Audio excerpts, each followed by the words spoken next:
Viewers আসসালামু আলাইকুম, সবাইকে আমার চ্যানেলের পক্ষ থেকে স্বাগত জানাচ্ছি। জাতীয় বিশ্ববিদ্যালয়ের ওয়েবসাইটে শিক্ষাবৃত্তি সংক্রান্ত জরুরি একটি নোটিশ প্রকাশিত হয়েছে। কারা কারা শিক্ষাবৃত্তির জন্য আবেদন করতে পারবে, কতজনকে শিক্ষাবৃত্তি দেওয়া হবে এবং অন্যান্য যে সকল নির্দেশনা সেগুলোই জানাবো আজকের ভিডিওতে। মূলত এটি হচ্ছে একটি চিঠি যেটি প্রতিটি কলেজের প্রিন্সিপালকে দেওয়া হয়েছে। এখানে যে বিষয়টি উল্লেখ করা হয়েছে যে জুলাই শহীদ স্মৃতি শিক্ষাবৃত্তি জাতীয় বিশ্ববিদ্যালয়ের শিক্ষার্থীদের তালিকা প্রেরণ প্রসঙ্গে কথা হচ্ছে যে কত তারিখ থেকে কত তারিখ পর্যন্ত এই আবেদনটি করা যাবে বা কিভাবে আবেদন করা যাবে সেটি চলুন আগে জেনে নেওয়া যাক। আসলে এই আবেদনটি করতে হবে কলেজের মাধ্যমে। আপনি কিন্তু কোনো কম্পিউটারের দোকানে বা অন্য কোথাও গিয়ে এই আবেদনটি করতে পারবেন না, সেক্ষেত্রে কলেজের মাধ্যমে আবেদনটি করতে হবে।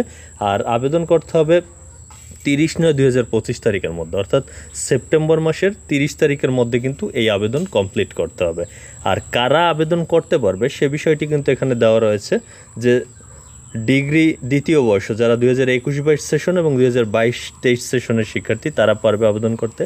ডিগ্রি তৃতীয় বর্ষ 20-21 সেশনের, তারপর অনার্স দ্বিতীয় বর্ষ 22-23 সেশনের, অনার্স তৃতীয় বর্ষ 21-22 সেশনের এবং অনার্স চতুর্থ বর্ষ 20-21 সেশনের। এবং এদের ক্ষেত্রে মানে যারা অনার্স চতুর্থ বর্ষে তাদের তৃতীয় বর্ষের ফলাফলের ভিত্তিতে আবেদন করতে হবে। আর মাস্টার্স প্রিলিমিনারি যারা 2020-21 শিক্ষাবর্ষ তাদের অনার্স ফলাফলের ভিত্তিতে কিন্তু আবেদন করতে হবে, অর্থাৎ স্নাতকোত্তর 22-23 সেশনের যারা শিক্ষার্থী তারাও আবেদন করতে পারবে। মূল কথাটি হচ্ছে আবেদন করতে হবে কলেজের মাধ্যমে এবং রেজাল্টের ভিত্তিতে। এরপরে যে নির্দেশনা দেওয়া রয়েছে অবশ্যই আবেদনটি কিন্তু কলেজ কর্তৃপক্ষ করবে। তারা মূলত এই যে লিঙ্ক রয়েছে কলেজ পোর্টাল মানে collegeportal.nu.ac.bd এই লিঙ্কে গিয়ে কিন্তু আবেদন করবে।